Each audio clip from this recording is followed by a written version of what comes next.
Dans la vidéo d'aujourd'hui, nous allons continuer la lecture de l'œuvre de Victor Hugo, Le dernier jour d'un condamné. On en est au chapitre 14. Dans le chapitre précédent, c'est-à-dire le chapitre 13, le narrateur nous a raconté un événement auquel il a assisté, c'est-à-dire le ferrage des forçats, c'est-à-dire le fait de ferrer les forçats, les personnes condamnées aux travaux forcés, qu'on allait transférer au bagne de Toulon. Donc, il nous a décrit, il nous a raconté tout ce qui s'est déroulé, comment ces condamnés aux travaux forcés ont été ferrés, comment ils ont été humiliés, quelles tortures ils ont subies, quelles souffrances ont-ils eues. Donc, avant de nous informer qu'à la fin, le condamné, il a eu peur de ces travaux, de ces forçats, parce que il a eu l'impression que ces personnes allaient monter dans la cellule où il était. Donc, à la fin du chapitre 13, le narrateur, personnage bien sûr, c'est le condamné, eh bien, il s'évanouit, et le chapitre se termine avec son évanouissement. Donc le chapitre 14, chronologiquement, c'est une continuité du chapitre 13. On peut dire que le chapitre 14, les événements du chapitre 14 se passent au lendemain de ce qu'il a vécu au chapitre 13. Donc toujours le narrateur est à Bicêtre, il est en train d'écrire ce qu'il ressent. Il a évoqué on va dire, cet événement auquel il a assisté, mais il ne faut surtout pas oublier que cela fait 5 semaines qu'il est à Bicêtre. Il a décidé d'écrire son journal intime, son journal, donc on va dire le journal de ses souffrances, ce qu'il ressent chaque heure, chaque minute, chaque jour, à l'intérieur de sa cellule en attendant l'exécution. Il nous a expliqué également pourquoi il a décidé d'écrire. Avant de décrire la prison et sa cellule, avant de nous lire les écritures qui étaient inscrites sur les murs de sa cellule, donc là, le chapitre 14, on peut dire que ça complète de façon directe les événements du chapitre 13. Donc, le personnage principal, le condamné, s'est évanoui, il a eu peur de ces forçats qui se rapprochaient de sa fenêtre. Eh bien, le lendemain, le narrateur se trouve, lorsqu'il a ouvert ses yeux, il se trouvait à l'infirmerie, bien sûr, à l'infirmerie de la prison. Donc, chapitre 14. Quand je revins à moi, il était nuit. J'étais couché dans un grabat.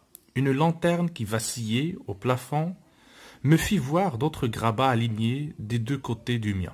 Je compris qu'on m'avait transporté à l'infirmerie. Je restai quelques instants éveillé, mais sans pensée et sans souvenir, tout entier au bonheur d'être dans un lit.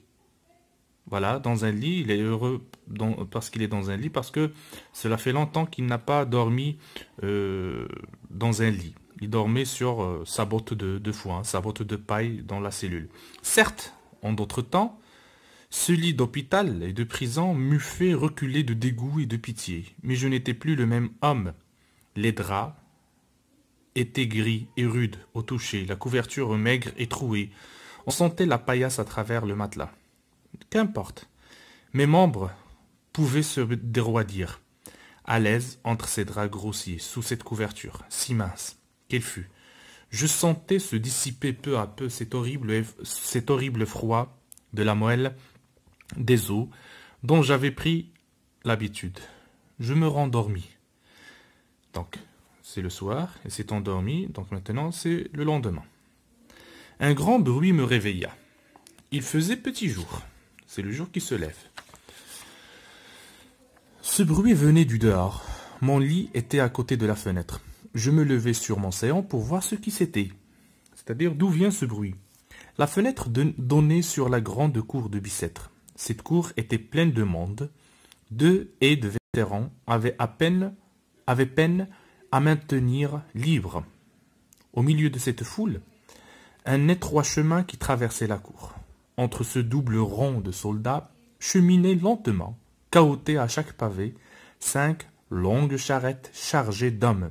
C'étaient les forçats qui partaient, c'est-à-dire les forçats qu'on avait ferrés hier, la veille, eh bien, ils vont partir, ils vont quitter Bicêtre ce jour-là, afin de partir à Toulon, au bagne de Toulon. Ces charrettes étaient découvertes. Chaque cordon en occupait une. Les forçats étaient assis de côté sur chacun des bords, adossés les uns aux autres, séparés par la chaîne commune, qui se développait dans la longueur du chariot, et sur l'extrémité de laquelle un argousin debout, fusil chargé, tenait le pied. On entendait bruire leurs fers, c'est-à-dire le bruit des fers, et à chaque secousse de la voiture, on voyait sauter leurs têtes et ballotter leurs jambes pendantes. Une pluie fine et pénétrante glaçait l'air et collait sur leurs genoux leurs pantalons de toile, de gris devenus noirs. Leurs longues barbes, leurs cheveux courts, ruisselaient, leurs visages étaient violets. On les voyait grelotter et leurs dents grinçaient de rage et de froid. Du reste, pas de mouvement possible. Une fois arrivé à cette chaîne, on n'est plus qu'une fraction de ce tout hideux qu'on appelle le cordon, et qui meurt comme un seul homme. L'intelligence doit abdiquer, le carcan du bagne la condamne à mort, et quant à l'animal lui-même, il ne doit plus avoir de besoin et d'appétit. Qu'à heure fixe. Ainsi, immobiles, la plupart demi-nus, tête découverte et pieds pendants, ils commençaient leur voyage de 25 jours, chargés sur les mêmes charrettes, c'est-à-dire que le voyage va durer 25 jours, de Bicêtre jusqu'au bagne de Toulon, chargés sur les mêmes charrettes, vêtus des mêmes vêtements pour le soleil appelant de juillet et pour les froides pluies de novembre. On dirait que les hommes veulent mettre le ciel de moitié dans leur office de bourreau. Ils s'étaient établis entre la foule et les charrettes, je ne sais quel horrible dialogue. Injures d'un côté, bravade de l'autre, imprécations des deux parts, mais à un signe du capitaine, je vis les coups de bâton pleuvoir au hasard dans les charrettes, sur les épaules ou sur les têtes, et tout rentra dans cette espèce de calme extérieur qu'on appelle l'ordre. Mais les yeux étaient pleins de vengeance, et les poings des misérables se crispaient sur les genoux. Les 5 charrettes, escortées de gendarmes à cheval et d'argousins à pied, disparurent successivement sous la haute porte cintrée de Bicêtre. C'est-à-dire que les charrettes qui transportent les forçats ont quitté Bicêtre. Une 6e les suivit, dans laquelle ballottaient pêle-mêle les chaudières, les gamelles de cuivre et les chaînes de rechange. Quelques gardes chiourmes qui s'étaient attardés à la cantine sortirent en courant pour rejoindre leur escouade. La foule s'écoula. Tout ce spectacle s'évanouit. Donc nous avons une personnification, s'évanouit, comme une fantasmagorie. On entendit s'affaiblir par degrés dans l'air le bruit lourd des roues et des pieds des chevaux sur la route pavée de Fontainebleau. Le claquement des fouets, le cliquetis des chaînes et les hurlements du peuple qui souhaitait malheur au voyage des galériens. Et c'est là, pour eux, le commencement. Que me disait-il donc, l'avocat? Les galères. Ah oui, plutôt 1000 fois la mort, plutôt l'échafaud que le bagne, plutôt le néant que l'enfer, plutôt plutôt livrer mon cou au couteau de guillotine qu'au carcan de la chiourme. Les galères, juste ciel. Donc voilà, donc dans le chapitre 14, eh bien, c'est au lendemain de ce qui s'est passé donc du ferrage, de ce qui s'est passé au chapitre 13. Donc les forçats quittent Bicêtre pour partir au bagne. Chapitre 15. Malheureusement, je n'étais pas malade. Le lendemain, il fallut sortir de l'infirmerie. Le cachot me prit. Pas malade. En effet, je suis jeune, sain et fort. Le sang coule librement dans mes veines. Tous mes membres obéissent à tous mes caprices. Je suis robuste de corps et d'esprit, constitué pour une longue vie. Oui, tout cela est vrai, et cependant j'ai une maladie mortelle, une maladie faite de la main des hommes, c'est-à-dire la condamnation à mort. l'état de son corps. Donc ce n'est pas quelqu'un qui est malade, son corps est sain, il est fort, donc son corps, c'est comme une machine qui a encore une longue durée de vie, c'est-à-dire ça peut survivre encore. Mais malheureusement, à cause de la condamnation, il va mourir. Depuis que je suis sorti de l'infirmerie, il m'est venu une idée poignante, une idée à me rendre fou. C'est que j'aurais peut-être pu m'évader si l'on m'y avait laissé. Ces médecins, ces sœurs de charité, semblaient prendre intérêt à moi. Mourir si jeune et d'une telle mort, on eût dit qu'ils me plaignaient, tant ils étaient empressés autour de mon chevet. Ben, curiosité. Et puis, ces gens qui guérissent, vous guérissent bien d'une fièvre, mais non d'une sentence de mort. Et pourtant cela leur serait si facile, une porte ouverte. Qu'est-ce que cela leur ferait? C'est-à-dire que ces personnes, les médecins, les infirmiers, ils auraient pu laisser aux condamnés une porte ouverte, une clé oubliée dans la serrure, et comme ça, il aurait pu s'évader. Plus de chance. Maintenant, mon pouvoir sera rejeté, parce que tout est en règle. Les témoins ont bien témoigné, les plaideurs ont bien plaidé. Les plaideurs, c'est-à-dire le procureur du roi et les avocats. Les juges ont bien jugé, je n'y compte pas. À moins que, non, folie, plus d'espérance. Le pourvoi, c'est une corde qui vous tient suspendu au-dessus de l'abîme et qu'on entend craquer à chaque instant, jusqu'à ce qu'elle se casse. C'est comme si le couteau de la guillotine mettait 6 semaines à tomber. Si j'avais ma grâce, avoir ma grâce, et par qui, et pourquoi, et comment, il est impossible qu'on me fasse grâce. L'exemple, comme ils disent, je n'ai plus que 3 pas à faire.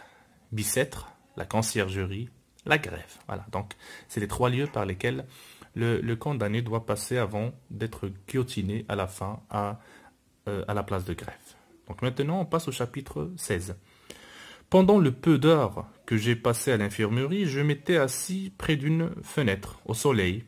Il avait reparu, ou du moins recevant du soleil tout ce que les grilles de la croisée m'ont laissé. J'étais là, ma tête pesante et embrassée dans mes 2 mains, qui en avaient plus qu'elles n'en pouvaient porter mes coudes sur mes genoux, les pieds sur les barreaux de ma chaise, car l'abattement fait que je me courbe et me replie sur moi-même, comme si je n'avais plus ni os, ni dans les membres, ni muscles dans la chair. L'odeur étouffée de la prison me suffoquait plus que jamais. J'avais encore dans l'oreille tout ce bruit de chaînes des galériens. J'éprouvais une grande lassitude de Bicêtre.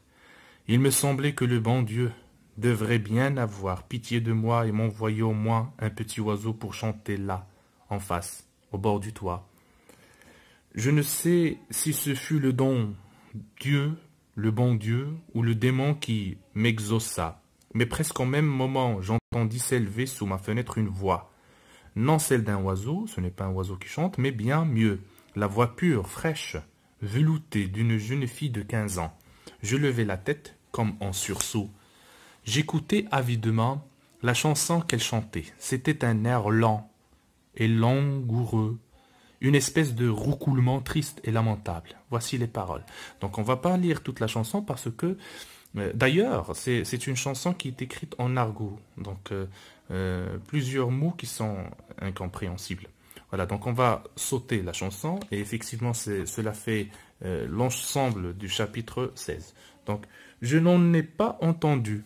Je n'aurais pu en entendre davantage. Le sens à demi compris, voilà. Même le narrateur, le condamné, n'arrive pas à comprendre la chanson parce que c'est écrit, c'est chanté en argot. Et à demi caché de cette horrible complainte. Cette lutte du brigand avec le guet, ce voleur qu'il rencontre et qu'il dépêche à sa femme, cet épouvantable message. J'ai assassiné un homme et je suis arrêté. J'ai fait suer un chêne et je suis enfourrayé. Cette femme qui court à Versailles avec un placé, et cette majesté qui s'indigne et menace le coupable de lui faire danser la danse où il n'y a pas de plancher, et tout cela chanté sur l'air le plus doux et par la plus douce voix qui ait jamais endormi l'oreille humaine. J'en suis resté navré, glacé, anéanti. C'était une chose repoussante que toutes ces monstrueuses paroles sortant de cette bouche vermeille et fraîche. On eût dit la bave d'une limace sur une rose. Je ne saurais rendre ce que j'éprouvais. J'étais à la fois blessé et caressé. Le patois de la caverne et du bagne. Le patois, c'est une langue. Cette langue, ensanglantée et grotesque, ce hideux argot marié à une voix de jeune fille, gracieuse transition de la voix d'enfant à la voix de femme, parce qu'elle a 15 ans. Tous ces mots difformes et mal faits, chantés, cadencés, perlés.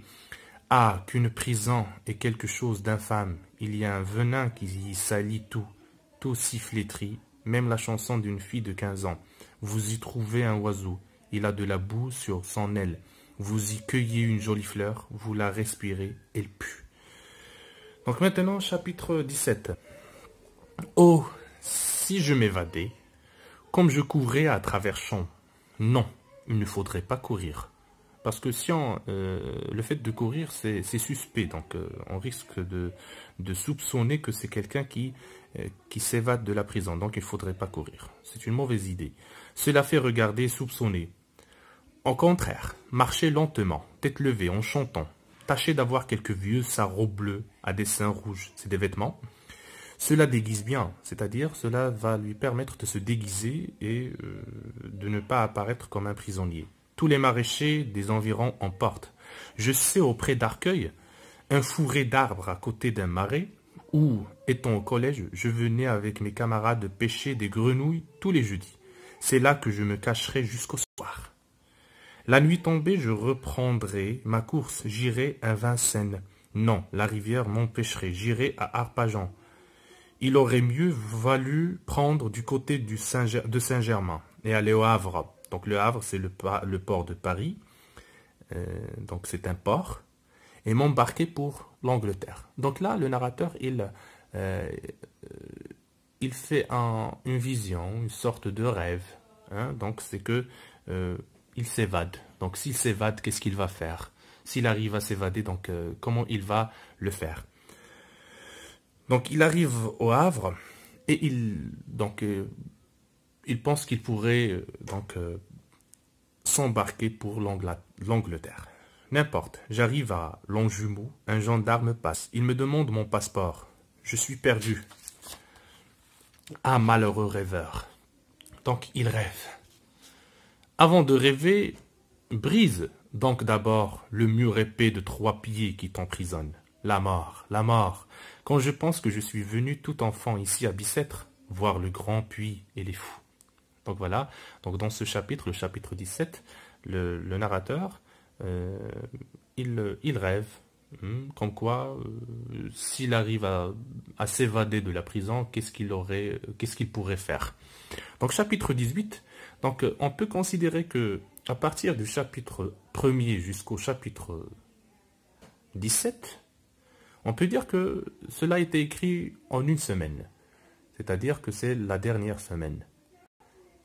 À partir du chapitre 18 jusqu'au chapitre 49, c'est vraiment les événements, ou bien ce qu'il écrit, ce qu'il raconte, ce qu'il ressent. Donc il est en train d'écrire, ou bien il a écrit tout cela, c'est-à-dire à partir du chapitre 18 jusqu'au dernier chapitre, en une journée. Depuis le matin, très tôt le matin, jusqu'à 14 h, ou bien 16 h, pardon. Donc, chapitre 18. Pendant que j'écrivais tout ceci, ma lampe a pâli. Pourquoi elle a pâli? Parce que le jour se lève. La lumière du jour a submergé, on va dire, la lumière de la lampe. Le jour est venu. L'horloge de la chapelle a sonné 6 h. Qu'est-ce que cela veut dire? Le guichetier de garde vient d'entrer dans mon cachot. Donc, c'est bizarre. À cette heure très matinale, très tôt, le guichetier vient et entre dans ma cellule. Il a ôté sa casquette, m'a salué, s'est excusé de me déranger et m'a demandé en adoucissant, c'est-à-dire en essayant de rendre sa voix très douce, de son mieux sa rude voix, ce que je désirais à déjeuner. Il m'a pris un frisson. Est-ce que ce serait pour aujourd'hui? Donc, est-ce que c'est le jour de l'exécution? Donc, c'est ce qu'on va savoir dans le chapitre, ou bien ce qu'on va comprendre dans le chapitre 19. C'est pour aujourd'hui. Le directeur de la prison lui-même vient de me rendre visite. Il m'a demandé en quoi il pourrait m'être agréable ou utile, à exprimer le désir que je n'eusse pas à me plaindre de lui ou de ses subordonnés. S'est informé avec intérêt de ma santé et de la façon dont j'avais passé la nuit. En me quittant, il m'a appelé monsieur. C'est pour aujourd'hui. Voilà, donc le narrateur, dans ce dernier jour, donc c'est le dernier jour, c'est le jour de l'exécution, eh bien, très tôt le matin, il reçoit la visite du guichetier qui lui demande ce qu'il désirait à manger, à déjeuner. Puis, il a reçu la visite du directeur qui vient confirmer ce qu'il pensait, eh bien, c'est que c'était le jour de l'exécution. Dans le chapitre, donc on va lire le chapitre 20. Il ne croit pas, ce geôlier, que j'aille à me plaindre de lui. Le geôlier ici, c'est-à-dire le directeur de la prison. Que j'ai à me plaindre de lui et de ses sous-geôliers. Il a raison, ce serait mal à moi de me plaindre. Ils ont fait leur métier, ils m'ont bien gardé. C'est-à-dire que le travail et ce que les geôliers, le directeur de prison devait faire est fait. C'est-à-dire ils ont réussi à faire leur tâche. Ils ont préservé le narrateur, c'est-à-dire le condamné à mort, en bonne santé pour le grand jour, pour le jour de l'exécution. Ce serait mal à moi de me plaindre. Ils ont fait leur métier, ils m'ont bien gardé, et puis ils ont été polis à l'arrivée et au départ. Ne dois-je pas être content? Ce bon geôlier, avec son sourire bénin, ses paroles caressantes, son œil qui flatte et qui espionne, ses grosses et larges mains, c'est la prison incarnée, c'est Bicêtre qui s'est fait homme.